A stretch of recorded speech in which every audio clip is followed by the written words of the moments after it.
uang apa? Ah, Bitoro 303 apa? Di Perak apa? Pernah ke Kocak terakhir kali. Silakan dijawab. Bitoro, Batoro, Bitoro, Bitara, monggo. Ada whip show yang mana ya kira-kira? Kecuali kalau bukan whip show sih, kebanting harganya di hari Jumat kemarin NFB. Hmm.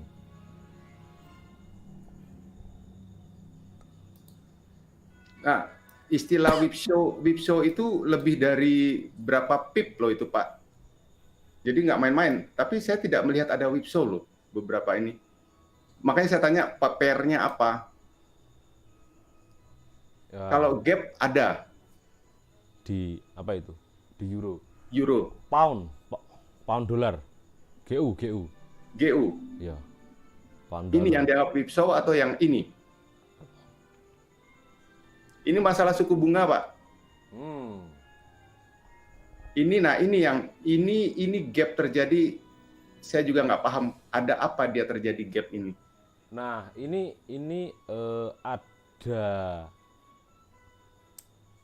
ada request ini. Kelihatannya Mm-mm. bagus ini. Eh, Kelihatannya bagus ini. Belajar fundamental dari mana? Penting. Belajar fundamental dari mana? Ya, Dari Om Heru. step-stepnya kita. Oh, step-stepnya. Ah, Step, step pertama, ya, cari MEFX, Pak. Kemudian yang Denpasar ya. ya. Terus cari Om Heru. Oh, diparani tenan kok. Diparani tenan. Orang, ojo serius-serius toh. Gila ya. Nggak, gini Pak. Item paling kalau kita bicara starting point mau memahami secara komprehensif dari analisis fundamental itu adalah Sarjana ekonomi, enggak lah. nggak perlu lah. Wong saya sarjana hukum ya, tak larinya yo trading kok. Waduh, rada di hakim, Pak. Lah iya lulusan Surabaya, Oh, hukum Surabaya. nggak cukup. Ya udah larinya ke trading. Apa? Geo geoekonomik, Ya. geoekonomik, geososial, geopolitik dan Geopolitik. sosial. Geoekonomi, geopolitik, geososial. Oke, oke, oke.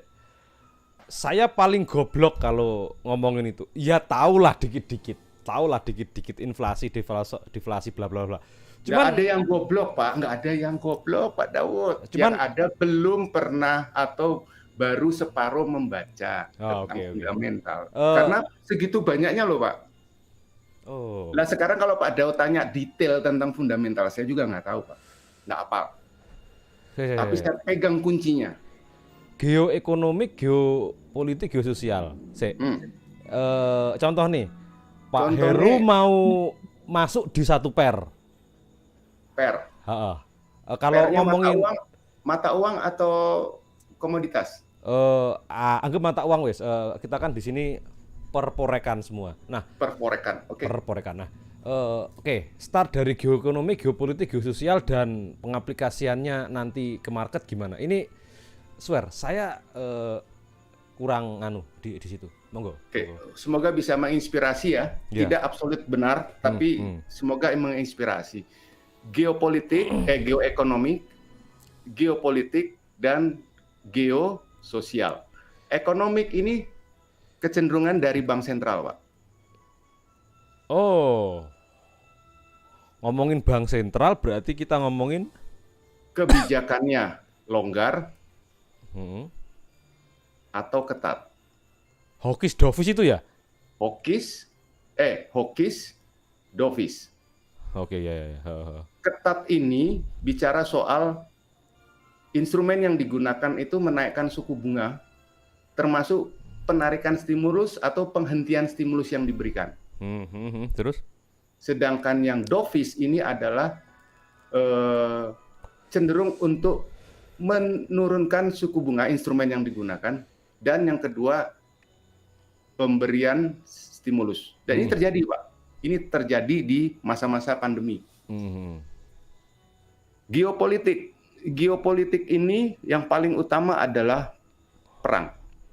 Oh ya, perang. Perang terbagi dua, perang dagang perang ekonomi dan perang militer. Perang. Geososial bicara soal kayak pandemi kemarin, masalah kesehatan dan suku, ras dan agama. Rasis. Sudah ada kerusuhan-kerusuhan rasis seperti itu. Kita Oh. bilang pandemi deh ya, sebagai contoh yang paling gampang. Oh. Saat ini kita berada di sejarah history of the future. Karena bagi trader-trader 5-10 tahun ke depan, patokannya ke sekarang. Bahwa terbukti bank sentral ini bisa menggerakkan, dan ini sejarah yang pernah terjadi di 2008 saat Mortgage. supreme mortgage terjadi, sama kok Pak dengan sekarang yang diambil kebijakannya The Fed. Nah, ini Pak, kalau mau belajar fundamental, starting dari pemahaman ini. Oke. Oke. Nah, Ya, terus. saat ini kita berkaca kepada yang saat ini, Pak. Iya, benar. Berkaca dengan yang saat ini. Saat 2019 sampai dengan 2020, terutama di bulan Maret, saat terjadi spinning candle di daily bulan Maret 2020, itulah puncak-puncaknya kepanikan tentang COVID-19. GS. Hah? GS. Apa itu? Geososial. Geososial. Geososial. Oh. Di sini Bank Sentral Amerika langsung mengambil kebijakan longgar moneter dalam bentuk menurunkan suku bunga sampai mendekati nol dan bertahan di nol. Bank sentral Uni Eropa, Uni Eropa, Inggris, Jepang itu mengambil kebijakannya suku bunga di bawah nol, suku bunga minus. Oh, saya Pak. Jadi GE, GP, GS ini saling mempengaruhi. Yes, benar. Dan ini memiliki kasta yang tertinggi, Pak. Nah, kasta paling tinggi apa, Pak? Perang, Pak. War. Oh, GP, perang lalu perang militer terutama. Perang militer. Oke, saya baru tahu. Ternyata ada perkastaan ya. Ada, Pak. Dan ini memang terjadi. Saya juga sedang membanding-bandingkan saat ini, meriset juga. Pada saat perang Rusia dan Rusia sama Ukraina terjadi, itu bersamaan dengan Bank Sentral, kan di Januari 2022 tuh, bersamaan dengan Bank Sentral memutuskan untuk mengambil kebijakan ketatnya dalam bentuk naikkan suku bunga dengan agresif, bukan moderat lagi. Karena tingkat inflasi 6 bulan kemudian di sekitaran bulan Juni, Juli, Agustus ini sudah mencapai 9,1%, Pak. Ini tinggi sekali selama 40 tahun. Pernah terjadi 40 tahun yang lalu. Kolaps ini Amerika. Yo salah dewe itu ya. Gini. Kalau di ini yang masuk otak saya. Jadi dua faktor yang mempengaruhi GP, GS, lalu geopolitik dan geososial. Nanti penentuannya biasanya digodoknya di bank sentral, keputusannya apa gitu, bener? Enggak. Oke. Enggak gitu. Jadi mohon dikoreksi. Perang ini akan menghapus segala kejadian ternyata.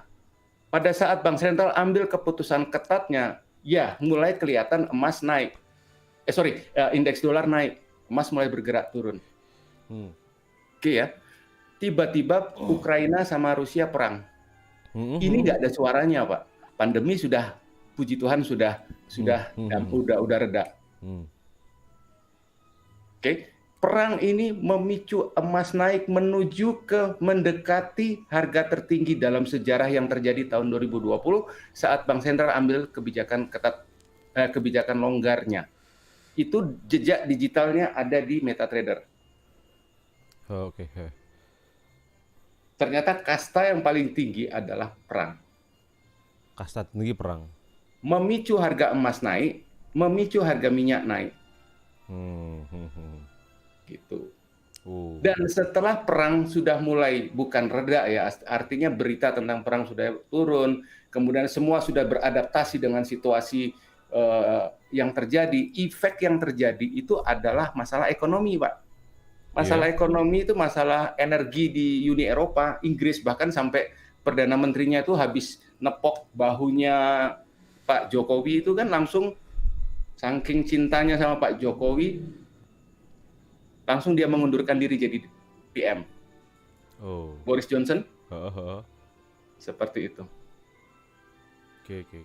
Nah, kembali lagi, makanya kenapa saya bicara soal gold yang 1.600 nantinya. Ini masih pendapat saya, bisa saya keliru ya Pak ya. Heeh. Saat perang ini mulai, datar beritanya, pandemi sudah datar beritanya, maka fokus kita kepada apa yang dilakukan oleh Bank Sentral ini. Agresif apa tidak? Agresif atau moderat? Kemarin moderat langsung indeks dolar turun loh. Iya. Banyak yang kecele di situ, emas akan turun karena indeks dolar naik. Tidak, bagi saya tidak. Saya dapat harga 17.16, keluar di 17.67. Turun lagi, saya buy lagi di 16.57, saya keluar di 17.86. Oke. Saya. Untuk dari 17.16 ke 17.67 bisa di-recall urutannya dari analisa fundamental lalu eksekusi ke teknikal. Bisa, Oke. bisa. Thank you. Bisa Saya matur suwun sekali. Monggo. bisa di-recall, Pak. Recall, Artinya saya pindah ke chart Gold. dulu ya. Go. Teman-teman, pasang kuping, menarik ini. Sangat menarik ini. 113 orang yang nonton. Padahal nggak lari kemana-mana loh, Pak. Saat berita tentang kenaikan suku bunga masih agresif, dia turun. Pak. Yes.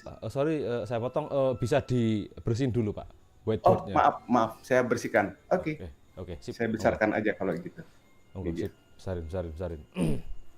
Nih, Ya. gambar ini sudah saya buat sekitar sebulan yang lalu. Pada saat harga jatuh ini disebabkan oleh semakin besarnya ekspektasi kenaikan suku bunga agresif Amerika, di mana ditargetkan naik menjadi 2,75%. Dan dia jatuh banget di sini, dan saya perkirakan area turunnya dia itu sampai di 1676 dan 1686.66. Ternyata kejadiannya hanya sampai di 1683. And then besoknya dia keluar bullish engulfing. Ini. Wah, ini balik nih. Saya. Ketika ada bullish engulfing di 1676 ini, Bapak apa yang dilihat secara fundamental dan secara teknikal? Saya melihat bahwa bullish engulfing adalah tanda dari reversal. Iya, terus? Karena trennya turun, maka jelas sekali reversal potensi terjadi. Dan ini di area demand, menurut saya. Iya, benar. Nah, kemudian saya membaca investing.com tentang di situ ada the red fat tool. Di situ ada apa namanya Pak? Istilahnya ada tools yang memberikan statistik dari beberapa anggota gubernur Bank Sentral yang setuju menaikkan secara agresif dan tidak. Di hari-hari terakhir menjelang meeting, lupa saya itu bulan apa ya, bulan lalu ya kalau nggak salah tuh. Itu tuh angkanya menjadi hilang 2,75 dan maksimal keluar hanya sampai di 2,5. Di situ saya memperkirakan ini gold ini bisa melambung tinggi. Karena saya sudah gambar, saya tahu melambungnya kira-kira sampai di sini. Gitu. Zona base. Seperti itu ya. Nah, itu kaitannya. Ternyata pada saat FOMC benar hanya sampai 2,5. Dikatakan hawkish, iya. Tapi tidak target untuk agresif. Dia lakukan dengan moderat. Targetnya 2,75. Dan dia hanya naikkan sampai 2,5%. Nah, ini langsung memicu indeks dolar jatuh hari itu juga, pagi-pagi itu juga. Di sini saya jaga-jaga. Nah, begitu ada ini loh Pak, pantulan ini, sehingga saya dapatkan area sedikit berspekulasi dengan sebuah ukuran resiko yang sudah bisa saya ukur di sini. berapa tadi? 17-16 ya. Heeh. 17-16. Kemudian yang memperkuat saya bahwa dia kira-kira sampai mana, ini Pak.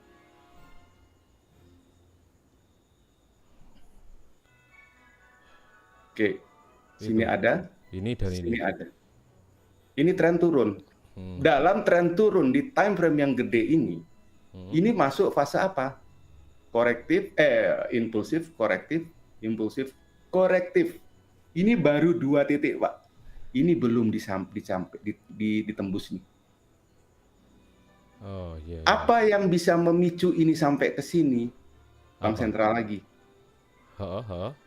Kalau dalam meeting Bank Sentral ini dia target sampai 3,25%, di mana meeting nanti bulan September 2022 ini bisa tercapai. Ini berpotensi, potensi ya Pak ya. Iya.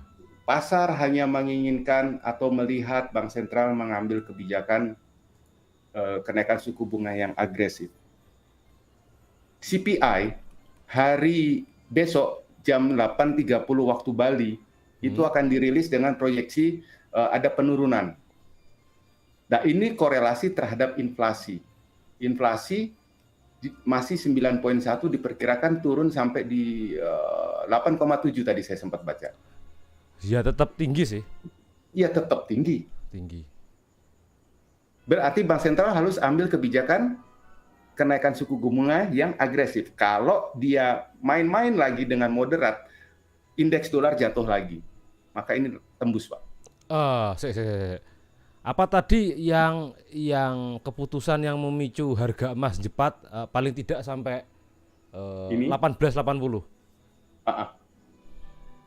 Bank Sentral ambil kebijakan kenaikan suku bunga tidak agresif. Targetnya 2,75, ini hanya dinaikkan sampai dengan 275 sampai 3,00. Ini dinaikkan hanya sampai di 2,5%. Sekitar 0,75 basis point saja. The Fed Rate Tools. Perhatikan, ini ada di investing.com. Sorry, nggak lagi ngiklannya, investing.com. Fed Rate Tools. Ini statistik yang selalu bergerak secara dinamis. Saat ini ditargetkan 3,00 sampai 3,25 itu sudah 60, data kemarin hari ya, kemarin itu saya lihat 64% setuju untuk naikkan suku bunga, ini agresif. Sisanya di bawah ini, 2,5 sampai 2,75. Bisa di zoom chartnya Gul Pak, di zoom, ukurannya diperbesar Pak. Oke, saya hapus dulu, saya zoom in. Zoom in, nah, gedein Oke. Pak. Sip. Oke. Cukup Pak? Cukup.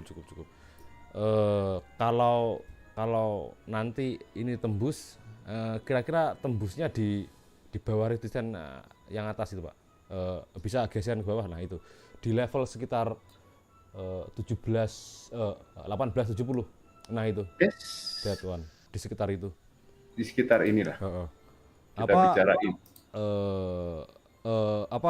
Ikut berpendapat sedikit kalau tentang price action ya Pak. Jadi kalau ada itu candle cucuk tapi candle sideways tapi searah tapi kayak momentumnya lemah itu di sekitar bulan Juli itu, di sekitar bulan di sekitar bulan Juli, Juni. Nah itu kan atasnya kan kayak ada candle sideways tapi menurun kecil-kecil toh. Ini ya. Ini itu, kalau saya bilang digeraji Pak. Ya, geraji. Teman-teman price action bilang itu compression. Jadi kalau harga masuk ke zona compression biasanya akan serung gitu. Pergerakannya akan volatilitasnya tinggi. Matur suwun, istilahnya ini compression dalam tren yang turun ya. Oke. Compression. Saya melihatnya di sini ada triangle. Descending triangle. Maka dia tembus di sini. Cuma saya tidak melihat secara ini. Saya melihat dari red tools. Red rule. The Fed rate tools itu saya lihat itu. Dan saya sudah punya batasan-batasan ini di sini dia potensi itu kalau nembus ya wis toh berikutnya gitu. Iya. Nah, ini di sini saya hope untuk tidak ambil apa-apa. Di kisaran 1800 sampai 1900 adakah nanti ya planning sekitar situ Pak sini? Menurut saya kalau agresif enggak Pak. Tapi kalau dia moderat besok ini bulan September ini saya pikir ya untuk saat minggu-minggu bulan-bulan depan ini saya pikir ya kalau menurut perhitungan saya area tes itu di sini sih Pak. 180666. Ini. Baru bisa kita bicara selanjutnya karena menurut gambaran saya ini begini gitu. Yes.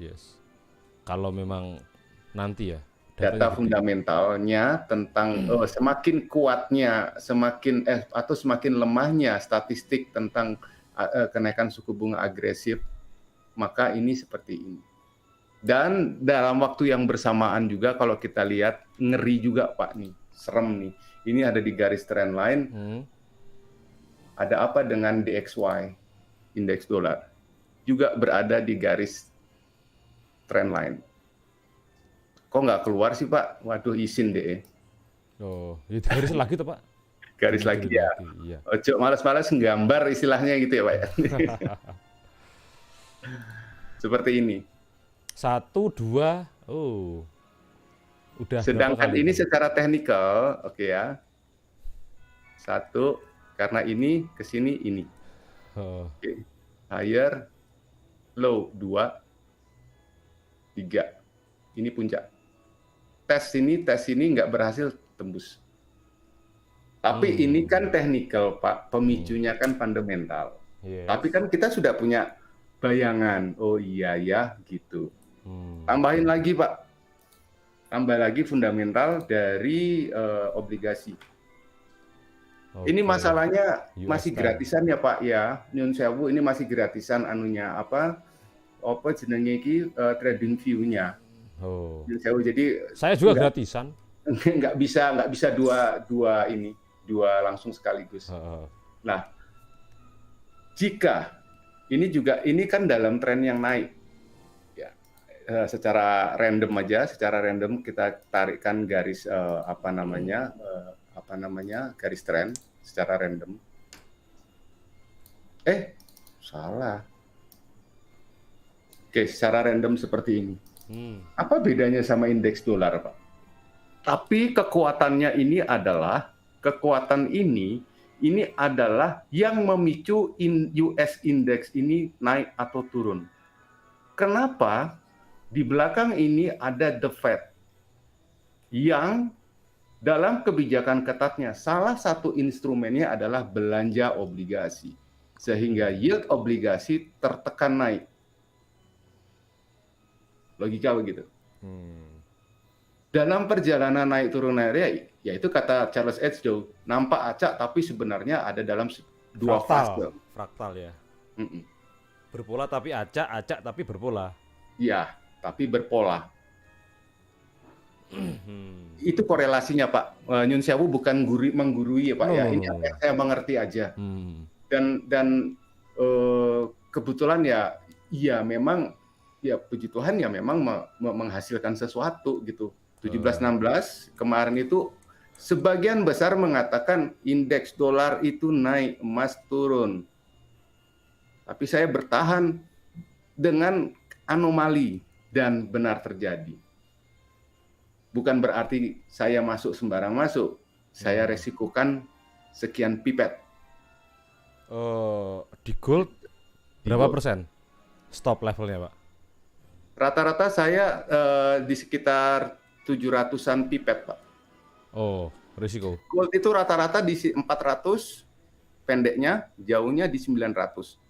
Situasi normal. 900 pipet, berarti berarti pip ya? 70 pipan ya? Misalkan dari 1780.00 Heeh. dikurangin 900 misalkan ya. Heeh. Sini 900 tuh ini. 0 piro iki, Pak? Iya, iya. 1 7 Hmm. 7 1. Ini Hmm. 900 pipet. Hmm. 900 pipet ini senilai $900 satu lot, $90 0,1 lot, $9 0,01. 0,01. Oke, oke, oke. Dan saya ngambil berjenjang, ya nggak tahu siapa yang ngajarin, pokoknya averaging plus. Pyramiding itu Pak. Kalau averaging down itu averaging. Jadi itu Pak. Ini kan tren naik, begitu dia breaking saya tambah terus Pak. Sampai angka tertentu di mana kalau saya total semua ini, rugi saya adalah $1.000. Hmm. Kemudian ini mulai di atas ini saya pindah-pindahkan pembatas kerugian ini, sebagian saya pindahkan. Jadi sudah dengan berjalannya waktu dan saya bertahan 2 hari itu tertahan, ya enggak ada resiko gitu loh Pak. Iya, iya, iya. Padahal dasarnya tren apa Pak tadi? Support dan resisten. Dasarnya ini. Ya, sebenarnya kan tren kan hanya break dari SR lalu retrace back gitu toh. Ya. Saya menggunakan itu aja dan kemampuan membaca berita dan memilih berita tadi start dari mana? Kalau pertanyaannya start dari mana? Kita belajar fundamental, belajarlah dari apa tadi Pak? Geoekonomi, geososial, geopolitik. Dan geopolitik. Nyuwun sewu, kalau saya boleh bukakan sebentar. Jangan dilihat-lihat ya Pak ya. Nyuwun sewu. Ini kebetulan malam ini saya diberikan waktu yang istimewa oleh Pak Daud. Sekalian saya bukakan sebentar Pak. Sekalian saya bukakan supaya lebih tergambar apa yang saya sampaikan. Market analysis fundamental. Nyuwun sewu. Niat saya berbagi cerita tentang ini ya, bukan menggurui. Itu yang disclaimer-nya itu. Dan jangan dianggap 100% benar. Materi ini jare nggak iso basa Inggris, tapi judulnya basa Inggris. Wah, iki merendah. Inilah. Jadi kalau kita menganalisis berita, ini sebenarnya ada 2 kelompok besar. Ya. Tapi berita ini bukan soal baik atau buruknya sebuah berita, Pak. Yang kita amati adalah kemampuan berita tersebut dalam memicu pergerakan harga. Ini, Pak. Bukan soal baik atau buruknya sebuah berita. Yang kita amati adalah kemampuan berita tersebut dalam pergerakan harga. Oke. Kenapa? Lawang kan trading di forex ada dua arah yang bisa kita manfaatkan. Ini. Kemudian tipe dari fundamental ada yang terjadwal sama tidak terjadwal. Oke. Nah, yang sangat besar beritanya ini adalah makroekonomi. Apa tadi yang makroekonomi isu, political sama sosial. Oke. Kemudian hal-hal yang perlu diperhatikan. Ini kebanyakan para trader trading saat NFP, Pak. Nggak usah. Ya, itu kok kesempatan trader full margin gambler. Oh, piye tuh, Pak? Monggo. Nah, dari 4 faktor ini, 4 kelompok sektor berita, inilah fundamental yang membentuk GDP. GDP ini akan memicu dari inflasi, CPI. Munculnya CPI bagus dan naik atau turunnya CPI itu akan menimbulkan komentar dovish dan hawkish, dibawa ke FOMC, keluarlah kebijakan moneternya. Oi, catat kupingmu teman-teman. Ini urutannya. Oke. Sip. Ini urutannya. Oke. Kalau boleh di-share juga boleh, Pak, itu. Apa? Filenya. Tertahan di Monex, Pak. Oh, ketahan di Monex. Oke. Ya. Oke. Jadi memang harus harus kita bisa melakukan edukasi by Monex. Jadi ya ini yang kami keluarkan tuh hal-hal kayak begini oleh Monex. Karena apa yang ada di sini terkait dengan apa yang ada di MFX Mobile dari fundamental itu. Bapak ngisi acara nggak di seminarnya Monex? Mungkin menunggu giliran, Pak. Oke, menunggu giliran. Menunggu giliran. Interesting. Inilah misteri dari analisis fundamental yang selalu dibingungkan oleh para trader. Untuk apa kita mempertaruhkan uang kita saat rilis berita tenaga kerja itu NFP? Yun Sewu, ini masih pendapat pribadi. Karena yang saya tunggu itu adalah ini, Pak. Karena ini akan memberikan sebuah volatilitas yang besar, ya, impulsif yang besar, korektif yang jelas, impulsif yang jelas. Ini jelas, tren jelas, support resisten jelas, go. Masuk, Pak. Nah, apa orang-orang itu, apalagi trader awal, kalau ngomongin analisa fundamental itu mereka cek apa economic calendar, ada yang merah, entry di situ, buy stop, sell stop, terus MC. Jadi yang mereka anggap analisa fundamental itu trading news saat high volatility itu loh. Itu coba pelan-pelan kita pahami bahwa janganlah letakkan resiko di uang kita.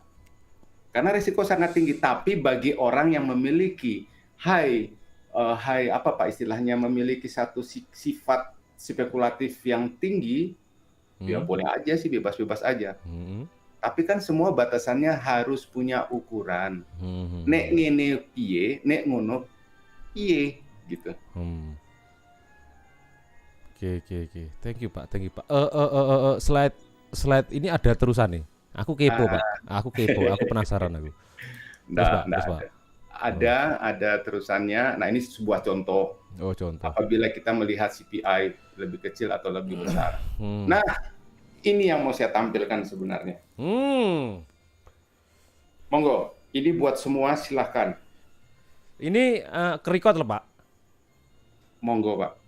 Ini ke-record loh Pak. Monggo. Ya, monggo wis. Saya akan dapat berkatnya di balik ini semua, Pak. Ini kan kalau kita streaming di YouTube itu otomatis akan kesimpan dan orang-orang nanti akan bisa melihatnya juga. Jangan pelit-pelit kasih informasi.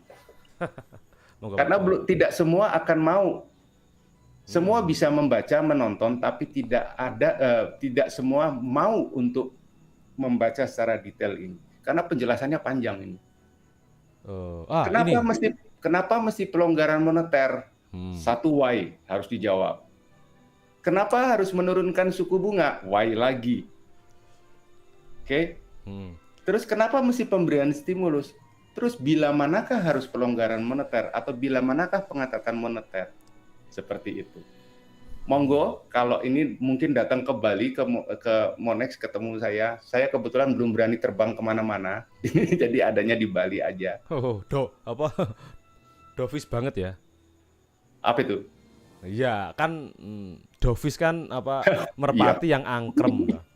Loh Pak, aku punya strategi merpati tak pernah ingkar janji Pak. Oh gitu. Jadi trading angkrem ya? Angkrem trading. Ustaz screenshot katanya. Ini nih. Ada pertanyaan Pak. Malam tanya Pak, kalau sentimen itu apa masuk dari bagian fundamental Pak? Sentimen itu muncul dari fundamental 100% yes. Bukan dari technical.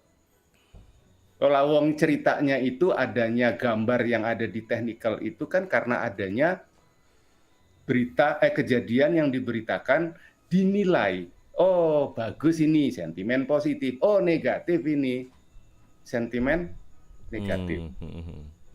Nek diterima monggo buy 1, 10, 100, 1000 buy, tren terbentuk. Iya ya. Logika sederhananya seperti itu.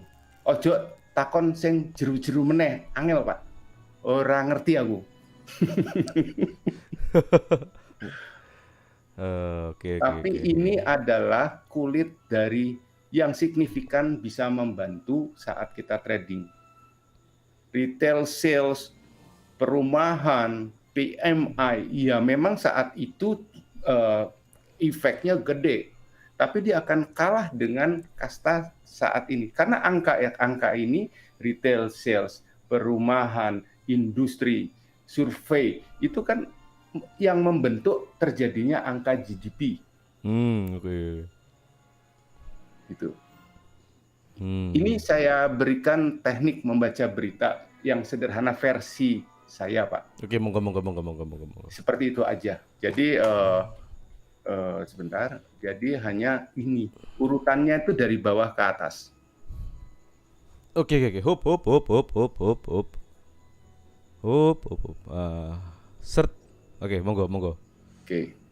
Insyaallah itu. Nah, ini kalau harus diketahui juga bank-bank apa aja. Nah, yang selama ini yang tadi saya omongkan tadi itu adalah masalah the Fed, tapi SCB, BOI, RBA, RBNZ, BOJ, SNB, BOC itu kan bank sentral juga, termasuk BI kan sama juga. Kebijakannya tuh sama, Pak.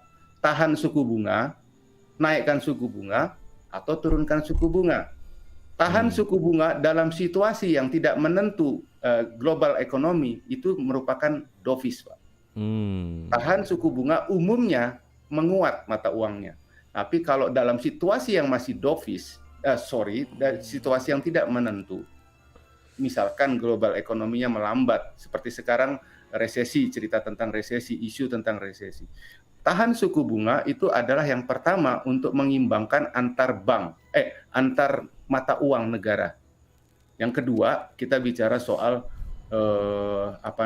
tentang apa tadi saya mau sampaikan tadi itu tentang tahan suku bunga itu tentang supaya tidak terlalu tinggi nilai mata uangnya. Nah, itu juga nggak baik.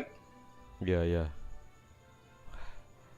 Ekspor berkurang ya nanti, jelas itu. Jelas.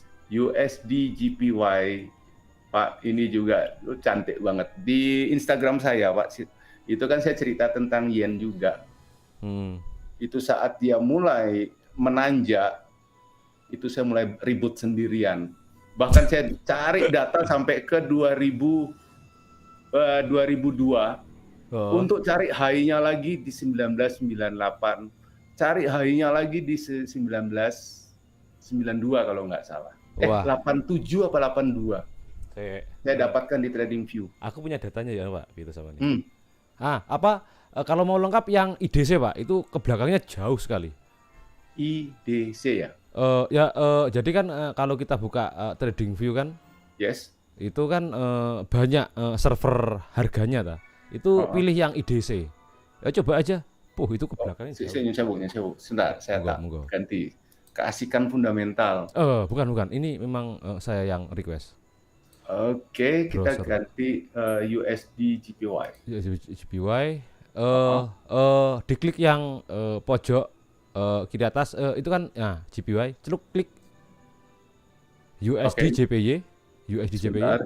USD JPY.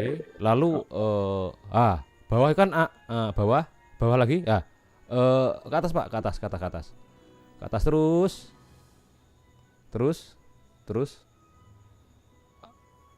itu ya itu